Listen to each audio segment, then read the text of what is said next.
দীর্ঘদিন চলার পর হঠাৎ এই ফ্যানটি বন্ধ হয়ে গেছে, এরপর থেকে আর চলছে না।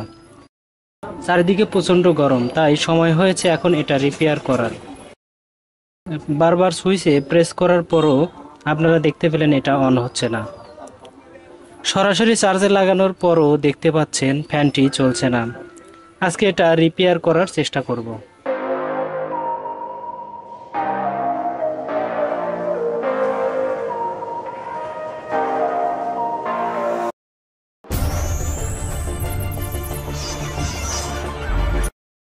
সর্বপ্রথমে আমাকে ফ্যানের এই কভারটি খুলে নিতে হবে। ফ্যানের ফিটিংসে সর্বমোট 4টি স্ক্রু রয়েছে। আমি এক এক করে সবগুলো স্ক্রু খুলে নেব।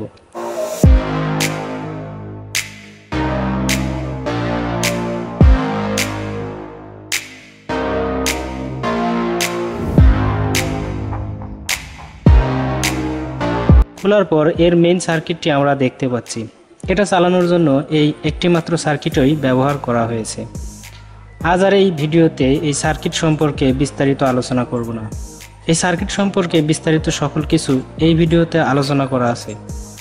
আগ্রহীদের ডেসক্রিপশন চেক করে দেখে আসার অনুরোধ রইল। লিংক দেওয়া থাকবে ডেসক্রিপশনে। আমি প্রথমে সার্কিটের বিভিন্ন স্থানে ভোল্টেজ মেপে দেখব যেখানে যত ভোল্টেজ থাকা প্রয়োজন তা আছে কিনা।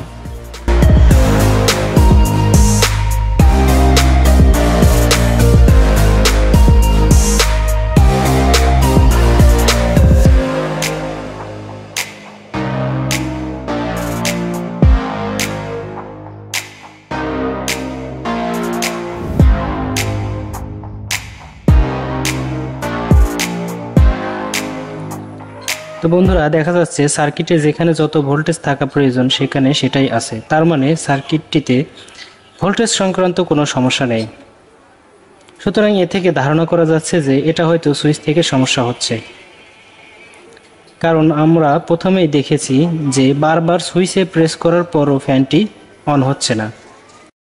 হয়তোবা সুইচটি পরিবর্তন করলে আমাদের এই সমস্যাটার সমাধান হতে পারে। তো চলুন সুইচটি পরিবর্তন করে দেখি এটা কাজ করে কিনা। সুইচ পরিবর্তন করার জন্য আমাকে প্রথমে আগের সুইচটি খুলে নিতে হবে।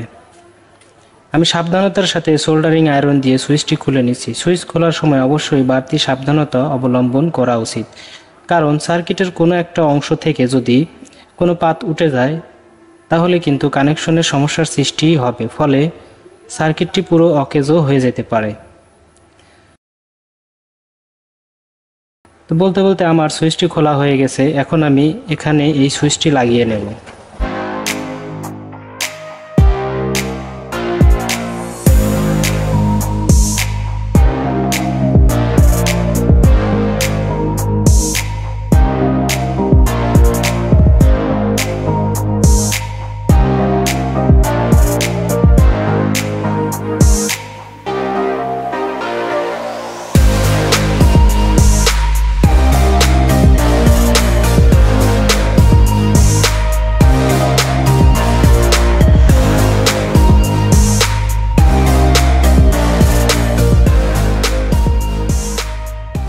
বন্ধুরা, দেখতে পেলেন আমি সুইচটি লাগিয়ে নিলাম। এখন সুইচটি প্রেস করার সাথে সাথে ফ্যানটি কিন্তু অন হয়ে যাচ্ছে। এই ধরনের সুইচগুলো অনেকদিন ব্যবহার করার ফলে সুইচের ভেতরে কার্বন জমে যায়, ফলে বারবার সুইচ প্রেস করার ফলেও এটা কাজ করে না।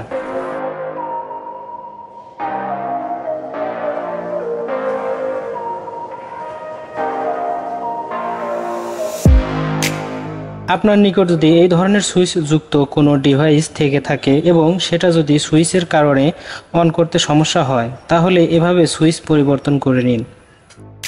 আশা করি ডিভাইসটি পুনরায় ব্যবহার করার উপযুক্ত হবে। সর্বসাকুল্যে আমি ফ্যানটি সাকসেসফুলি রিপেয়ার করতে পেরেছি। যথারীতি আমি ফ্যানের কভারটি ফিটিং করে নেব এবং স্ক্রুগুলো ভালোভাবে লাগিয়ে ফেলব।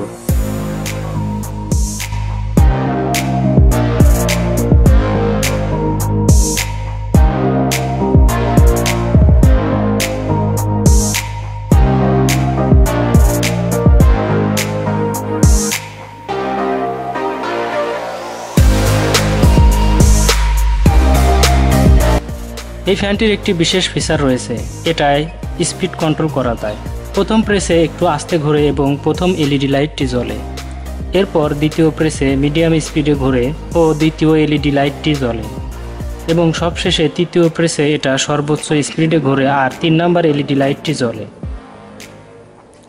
সুইচটি পরিবর্তন করার পরও এটা আগের ফিচারটি অ্যাক্টিভ আছে, তার মানে সুইচ পরিবর্তনের কাজটি যথাযথভাবেই হয়েছে। আশা করি ভিডিওটি আপনার উপকারে আসবে। ধন্যবাদ এতক্ষণ ভিডিওটি দেখার জন্য।